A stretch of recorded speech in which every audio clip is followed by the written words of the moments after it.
It's Tuesday, June 21st, and I'm recording this at 6:22 p.m. Pacific time. We have breaking news that I'm just going to read to you what Donald Trump just posted on Truth Social. We have completed our very successful attack on the three nuclear sites in Iran, including Fordow, Nantes, and Efshan. All planes are now outside of Iran airspace. A full payload of bombs was dropped on the primary site, Fordow. All planes are safely on their way home. Congratulations to our great American warriors. There is not another military in the world that could have done this. Now is the time for peace. Thank you for your attention to this matter. I'm not going to provide additional commentary on the conflict specifically, but what I do want to offer is something that I have come back to anytime there has been global fears, tensions rising, anything that seems really overwhelming, scary, out of control, out of our control, hurtling us towards something disastrous, uncertainty.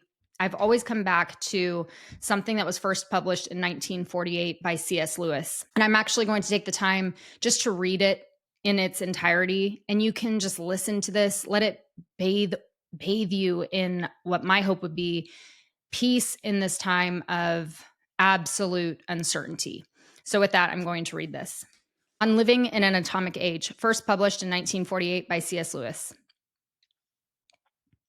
In one way, we think a great deal too much of the atomic bomb. How are we to live in an atomic age? I am tempted to reply, why, as you would have lived in the 16th century when the plague visited London almost every year. Or as you would have lived in a Viking age when raiders from Scandinavia might land and cut your throat any night. Or indeed, as you are already living in an age of cancer, an age of syphilis, an age of paralysis, an age of air raids, an age of railway accidents, an age of motor accidents. In other words, do not let us begin by exaggerating the novelty of our situation. Believe me, dear sir or madam, you and all whom you love were already sentenced to death before the atomic bomb was invented. And quite a high percentage of us were going to die in unpleasant ways. We had, indeed, one very great advantage over our ancestors, anesthetics. But we have that still. It is perfectly ridiculous to go about whimpering and drawing long faces because the scientists have added one more chance of painful and premature death to a world which already bristled with such chances, and in which death itself was not a chance at all, but a certainty. This is the first point to be made, and the first action to be taken, is to pull ourselves together. If we are all going to be destroyed by an atomic bomb, let that bomb, when it comes, find us doing sensible and human things, praying, working, teaching, reading, listening to music, bathing the children, playing tennis, chatting to our friends over a pint and a game of darts, not huddled together like frightened sheep and thinking about bombs. They may break our bodies, a microbe can do that, but they need not dominate our minds. But, you will reply, it is not death, not even painful and premature death that we are bothering about. Of course, the chance of that is not new. What is new is that the atomic bomb may finally and totally destroy civilization itself. The lights may be put out forever. This brings us much nearer to the real point, but let me try to make clear exactly what I think that point is. What were your views about the ultimate future of civilization before the atomic bomb appeared on the scene? What did you think all this effort of humanity was to come to in the end? The real answer is known to almost everyone who has even a smattering of science, yet oddly enough, it is hard ever mentioned. And the real answer, almost beyond doubt, is that with or without atomic bombs, the whole story is going to end in nothing. The astronomers hold out no hope that this planet is going to be permanently inhabitable. The physicists hold out no hope that organic life is going to be a permanent possibility in any part of the material universe. Not only this Earth, but the whole show, all the sums of space are to run down. Nature is a sinking ship. Bergeson talks about the elan vital, and Mr. Shaw talks about the life force as if they could surge on forever and ever. But that comes of concentrating on biology and ignoring the other sciences. There is really no such hope. Nature does not, in the long run, favor life. If nature is all that exists, in other words, if there is no God and no life of some quite different sort somewhere outside nature, then all stories will end in the same way, in a universe from which all life is banished without possibility of return. And there will be no one even to remember it. No doubt atomic bombs may cut its duration on this present planet shorter than it might have been. But the whole thing, even if it lasted for billions of years, must be so short in relation to the oceans of dead time which preceded and follow it that I cannot feel excited about its curtailment. What the wars and the weather are we in for another of those periodic ice ages? And the atomic bomb have really done is to remind us forcibly of the sort of world we are living in, and which during the prosperous period before 1914 we were beginning to forget. And this reminder is, so far as it goes, a good thing. We have been waked from a pretty dream, and now we can begin to talk about realities. We see at once when we have been waked that the important question is not whether an atomic bomb is going to obliterate civilization. The important question is whether nature, the thing studied by the sciences, is the only thing in existence. Because if you answer yes to the second question, then the first question only amounts to asking whether the inevitable frustration of all human activities may be hurried on by our own action instead of coming at its natural time. That is, of course, a question that concerns us very much. Even on a ship which will certainly sink sooner or later, the news that the boiler might blow up now would not be heard with indifference by anyone. But those who knew the ship was sinking in any case would not, I think, be quite so desperately excited as those who had forgotten this fact and were vaguely imagining that it might arrive somewhere. It is then on the second question that we really need to make up our minds. And let us begin by supposing that nature is all that exists. Let us suppose that nothing ever has existed or ever will exist except this meaningless play of atoms in space and time. That by a series of hundredth changes, it has regrettably produced things like ourselves, conscious beings who now know that their own consciousness is an accidental result of the whole meaningless process and is therefore itself meaningless, though to us, alas, it feels significant. In this situation, there are, I think, three things one might do. You might commit suicide. Nature, which has blindly, accidentally given me for my torment this consciousness which demands meaning and value in a universe that offers neither, has luckily also given me the means of getting rid of it. I return the unwelcome gift. I will be fooled no longer. Two, you might decide simply to have as good a time as possible. The universe is a universe of nonsense. But since you are here, grab what you can. Unfortunately, however, there is, on these terms, so very little left to grab, only the coarsest sensual pleasures. You can't, except in the lowest animal senses, be in love with a girl if you know and keep on remembering that all the beauties, both of her person and of her character, are a momentary and accidental pattern produced by the collision of atoms, and that your own response to them is only a sort of psychic phosphorescence arriving from the behavior of your genes. You can't go on getting any very serious pleasure from music if you know and remember that its air of significance is a pure illusion, that you like it only because your nervous system is irrationally conditioned to like it.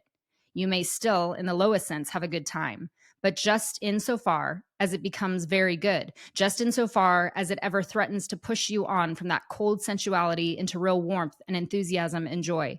So far, you will be forced to feel the hopeless disharmony between your own emotions and the universe in which you really live.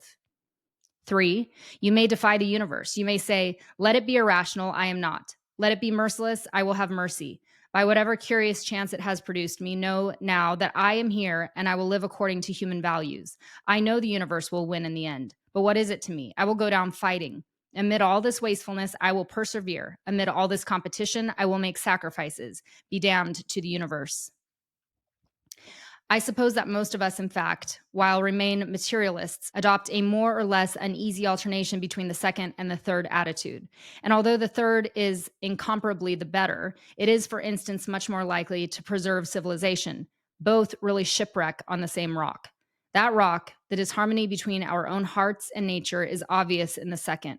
The third seems to avoid the rock by accepting disharmony from the outset and defying it. But it will not really work. In it, you will hold up our own human standards against the idiocy of the universe. That is, we talk as if our standards were something outside the universe which can be contrasted with it, as if we could judge the universe by some standard borrowed from another source. But if, as we were supposing, nature in the space-time matter system is the only thing in existence, then of course there can be no other source for our standards. They must, like everything else, be the unintended and meaningless outcome of blind forces. Far from being a light from beyond nature whereby nature can be judged, they are only the way in which anthropods or other species feel when the atoms under our own skulls get into certain states, those states being produced by causes quite irrational, unhuman, and non-moral. Thus, the very ground on which we defy nature crumbles under our feet. The standard we are applying is tainted at the source. If our standards are derived from this meaningless universe, they must be as meaningless as it. For most modern people, I think, thoughts of this kind have to be gone through before the opposite view can get a fair hearing. All naturalism leads us to this in the end, to a quite final and hopeless discord between what our minds claim to be and what they really must be if naturalism is true. They claim to be spirit, that is, to be reason, perceiving universal intellectual principles and universal moral laws and possessing free will. But if naturalism is true, they must in reality be merely arrangements of atoms and skulls, coming about by irrational causation. We never think a thought because it is true, only because blind nature forces us to think it. We never do an act because it is right, only because blind nature forces us to do it. It is when one has faced this preposterous conclusion that one is at last ready to listen to the voice that whispers, "But suppose we really are spirits. Suppose we are not the offspring of nature." For really, the naturalistic conclusion is unbelievable. For one thing, it is only through trusting our own minds that we have come to know nature itself.